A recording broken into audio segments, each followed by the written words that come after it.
Good morning, good morning, good morning. Today is day 12 of Vlogmas. Now, those of you that have been watching me throughout my Vlogmas will know that I am roughly sticking to my calendar, but not necessarily all on exactly the same day. But that is life. So today is Thursday, and today is my spilling the tea episode. So when I refer to spilling the tea, I'm going to have a little tea break with you. In fact, I've got 4 tea breaks planned today. So we're going to have 4 little tea breaks and I'm going to spill the tea. So I've been sent some questions. I've used some questions that I've been sent in my comments in my videos and some questions that I did a little Instagram post and asked you, what do you want to know? What would you like me to spill? Spill the tea, so to speak. So I hope that's something that interests you. And if you like to watch this kind of video and if you like sewing content, which is what I normally do, then don't forget to give me a like and subscribe. Yeah.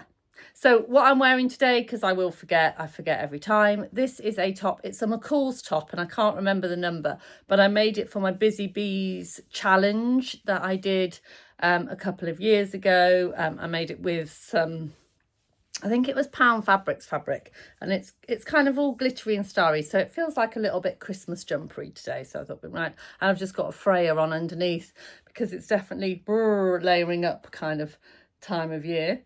I've just got it on with some ready to wear jeans. So it's a work day today, which is why I'm doing the spilling of the tea, because it's a really long work day today. I work from 9 in the morning till 9 at night, but I do have breaks throughout the day. So I have got time to have a tea break. So there we go. So before I answer my first question, I'll put my cards down. I'm going to open my Becky's Sewing Studio number 12 envelope so I don't forget to open my advent calendar today, because I know some of you are watching for that. And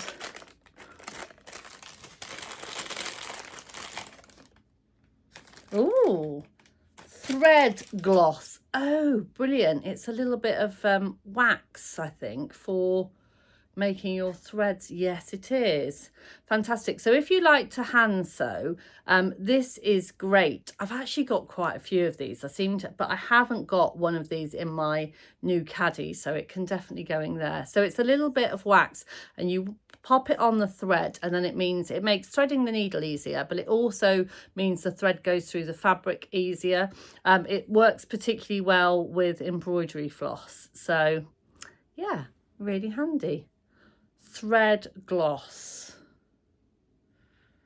100% white beeswax. There you go.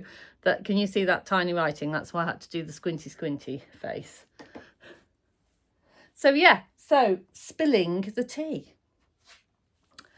So the first question, and I get asked this a lot, is how do you find time to sew?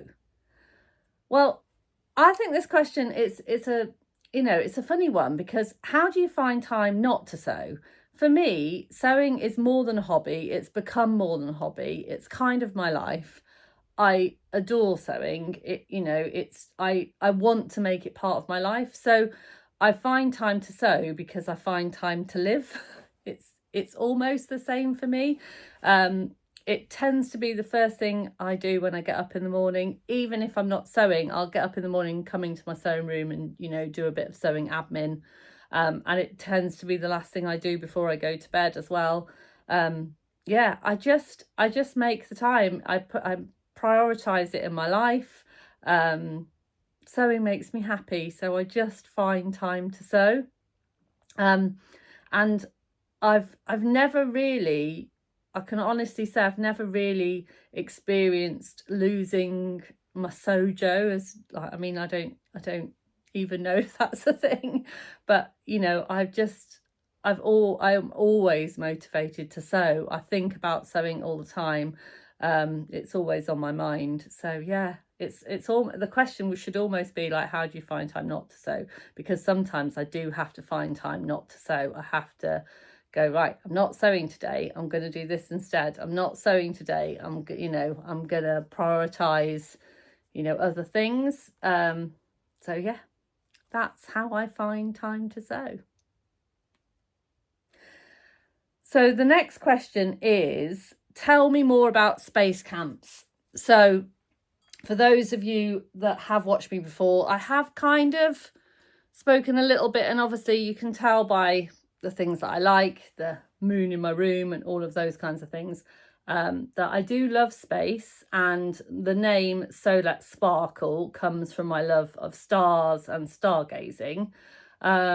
And space camps was really just something, when I was working in schools, when I was teaching, me and a colleague kind of came up with this idea of space camps, and then we got funded by the Stephen Hawking Foundation.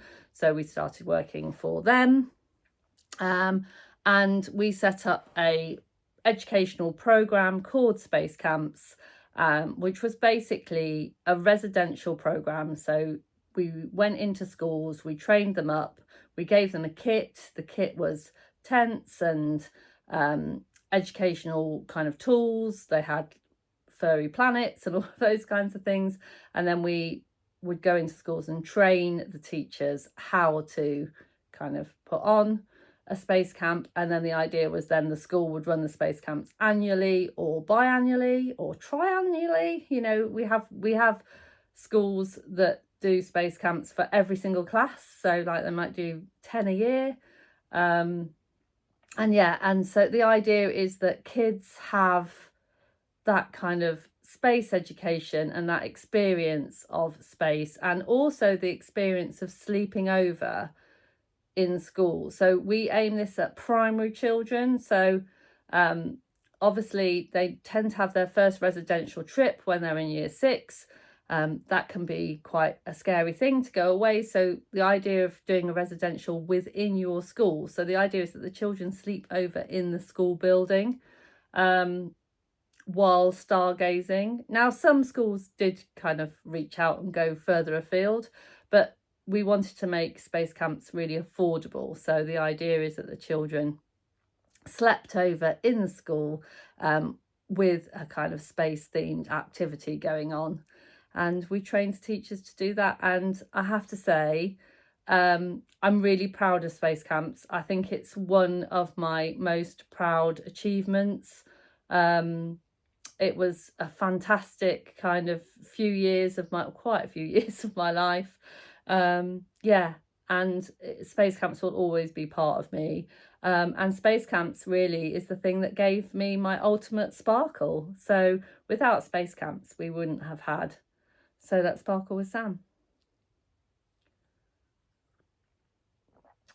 So I will see you in a little while when it's time for my next tea break to spill some more tea.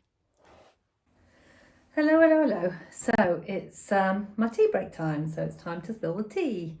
So I've got my cup, go for it. And my next question is, what is your favourite sewing tool? So I've come prepared for this one. I have my favourite sewing tools. I do not have one, I have many in here. So my absolute favourite sewing tool, are my unicorn tweezers. I love these. I use these for everything. I'm never without them if I need to change my overlocker, because they are just the perfect amount of point. And because they've got this nice flat bottom on it, it makes them really nice when I'm turning pleats and things like that. I use them instead of an awl sometimes when I'm sewing. I just love them. I use them for everything. They are my favourite, and they are rainbow and they are unicorn. So what is not to love? So I love that. It's my absolute favourite. Probably one of my most useful tools is the hemline extra finger. And that comes in really, really handy when you want to get your fingers really, really close to the needle, but you don't want to get your fingers close, so you use your extra finger. And it's got a flat end, which is exactly 1/4 of an inch, so it's great for marking. And then it's got like an awl, which again is just great for pushing fabric through. So yeah, love that one. Another tool that I couldn't be without, sorry, I know I'm doing more than one, but I love them all, is my little rotary cutter, my little mini one. It's just a 28mm one, and it's just brilliant. I love, I mean, I use both rotary cutters and scissors because I don't think you can be a sewer and just use one. I think, you know, I use both, but I love this one. I think it's absolutely brilliant. And also because it's small, it kind of goes away with me. So my favourite tool for marking is this chalk pen, and it's kind of got a release on it. So you press the button and then you can release the chalks, and it comes with lots of different colours. And the reason that I like this is because depending on what fabric you're using, what colour the fabric is, you can change the chalk accordingly, and then it comes with a little rubber to rub it out. So that is my go-to marking tool.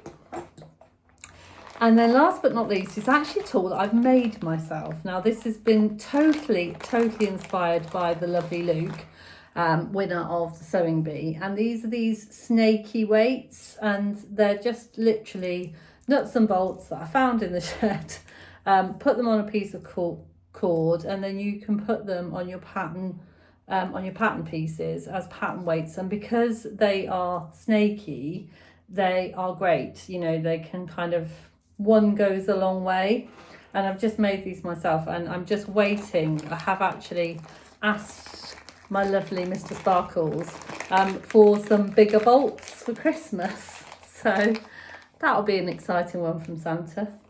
So yeah, right, I've got to get back to work now. So I'll see you for a tea or a break a bit later.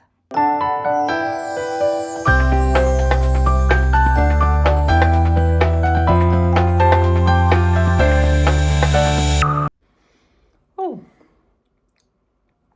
biscuit and tea. Break time now. Getting to the juicy stuff, the serious questions. So my next question that I got asked, I thought was a really good one, and it was, what would you, if you could go back in time, what would you tell yourself before you started sewing? So what tips would you give your pre-sewing self? I thought it was a really good question. The main thing I think that I would tell myself is just sew the good fabric. You know, read the pattern, read it through, read it all the way through to the end, and sew the good fabric. You know, make mistakes, enjoy it, don't worry about it. That's what an unpicker is for. I think that's what I'd say. I would also say, slow down, it's not a race. And I would also say, you are much more creative than you think you are. Just go for it. So yeah, that's what I'd tell myself. I am now going to go upstairs. I have been putting lots of new patterns online. I've got to go and finish that, and I will see you again later with another couple of questions. Look at all those pyjamas all cut out and ready. We've got Mr. Sparkles, Baby Sparkles, Ross's and Luke's, and then I've got a nice pile of spares to cut out the pockets and embellish the t-shirts. Good jobbed. So, last tea break of the day, and this is my cup of positivity. So I'm just waiting for my class to come in for the evening, my 7 till 9 class, and so I've got one more question for you, and this is a nice one as well actually. It says, I came across you watching your Sewing Bee synopsis. 1, will you be doing it again? 2, would you ever consider applying to be on Sewing Bee? So the first question is, thank you very much. I'm glad you enjoyed my Sewing Bee synopsis, and yes, I will be doing it again. I have to say, it is my favourite part of the whole vlogging year. I love watching the Sewing Bee. I love kind of all of the stats, and I love vlogging about it, and I really enjoy that you enjoy it. In fact, I've had a little bit of a kind of second coming, as it were, because apparently, so you, the lovely viewers in Australia, tell me that the Sewing Bee currently is running, and so people have been watching it kind of, they might have had some spoilers, but they're watching my synopsis again while it's on in Australia, which is pretty lovely. So no, I will definitely be doing that again, and I'm going to try and have a think about how I can do it perhaps a little bit differently next year, and maybe get some guests on and things like that. So yeah, I'm really looking forward to that. And the answer to your question, would I ever apply? I think my honest answer is never say never. I don't think I'd be very good on the sewing bee. I think I'd probably panic and flap, but I don't know. Maybe I might wake up one day and go, do you know what? I'm going to challenge myself, and I'm going to put myself out there, and I'm going to apply and see what happens. So the answer to that is, I don't know, maybe. I don't like to ever say never, So yeah. So I've hoped you've enjoyed a little bit of spilling the tea.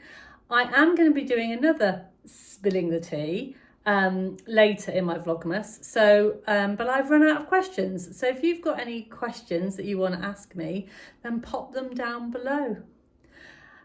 So I'll see you tomorrow. Don't forget to sparkle. Bye for now.